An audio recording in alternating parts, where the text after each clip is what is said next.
మండపేటలో ఒక school correspondent 9th class బాలికని అత్యాచారం చేసి ఇప్పుడు తను 5th మంత్ ప్రెగ్నెంట్గా ఉంది.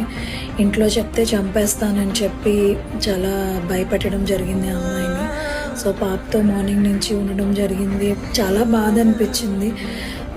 అసలు మాట్లాడాలంటే కూడా అసహ్యం వేస్తుంది ఆ ఘటన గురించి మాట్లాడాలంటే. చంపేస్తానండు. సో ఏదో బుక్స్ ఏదో తీసుకురా రూమ్కి అని చెప్పి కరెస్పాండెంట్ ఎవడైతే ఉన్నాడో రమ్మన్నాడంట. సో పాప తెలియకుండా బుక్స్ సర్దుతుంటే వెనకాల నుంచి పట్టుకొని అత్యాచారం చేశారు. సో మార్చిలో జరిగిన ఇన్సిడెంట్. ఇప్పుడు 5th మంత్ పాపకి. సో అసహ్యంగా ఉంది మాట్లాడడానికి. సో ఇలాంటి ఇన్సిడెంట్స్ జరుగుతున్నప్పుడు హోమ్ మినిస్టర్ గారు ఏం చేస్తున్నారో నాకు అర్థం కావట్లేదు. వంగల్పూడి అనిత గారు, అలానే పవన్ కళ్యాణ్ గారు కూడా 30,000 మంది గురించి మైకులు బద్దలాసిపోయేలా మాట్లాడిన ఆయన ఇప్పుడు ఆయన నాయకత్వంలో ఉన్నప్పుడు ఇలాంటి ఘటనలు జరిగితే మినిమం కనీసం స్పందించకపోవడం చాలా ఆశ్చర్యంగా ఉంది. ఏంటి దౌర్భాగ్యం ఈ ఆంధ్రప్రదేశ్కి? అసలు సమాజం పట్ల ఎటువంటి బాధ్యత లేదు.